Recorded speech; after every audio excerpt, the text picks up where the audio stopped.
hip 90-90, trail leg, internal rotation, PAILS rails. To get into the position, start with your legs just sitting back on your hands like this with your legs propped up. Let both legs fall to the same side to get to your 90-90 position. At this point, you look for your 90s at your groin, a 90 at your front knee, and a 90 at your back knee. Sit upright, and you should start to feel tension developing in this back hip.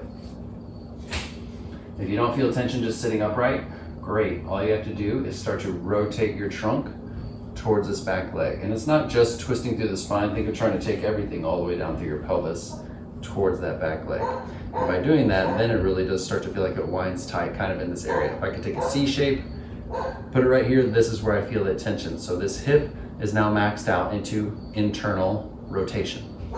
Now, if you have to do a hold, a 2+ minute hold in this position, you can pause the video now, go ahead and hold for the duration of your 2 minutes, and then come back, start your PAILS rails.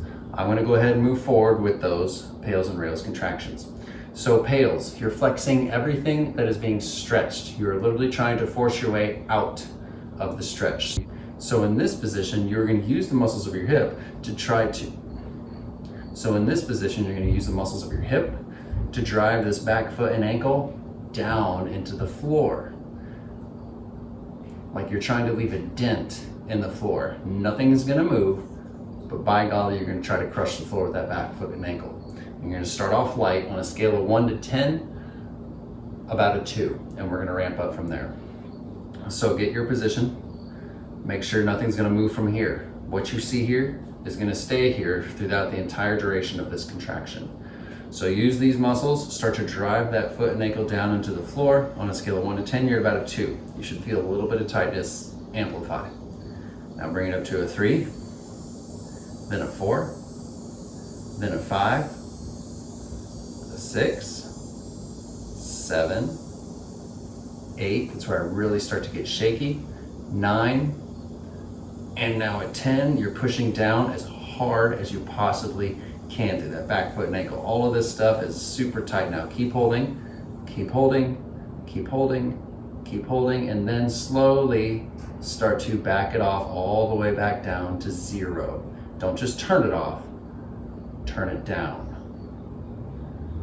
Once you hit 0, we begin the rails contraction, which is the opposite. So now instead of trying to drive the foot into the floor, again, your position stays the same, you're gonna try to lighten the back foot and ankle away from the floor. So the motion you're actually trying to produce is trying to lift the foot this way, okay?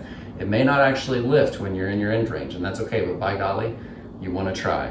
Where you should feel the muscle contraction happen with your rails is usually up here in the top, sometimes deep in the back, but up in the top. So keep the knee pinned to the floor, start to try to lighten that back foot and ankle. 1, bring it up to a 2, then a 3, then a 4, a 5. I have to really focus on maintaining my position for this one. A 6, 7, 8, 9, and then I'm trying to lift as hard as I can. Lifting, lifting, lifting, and then turn it back down to 0.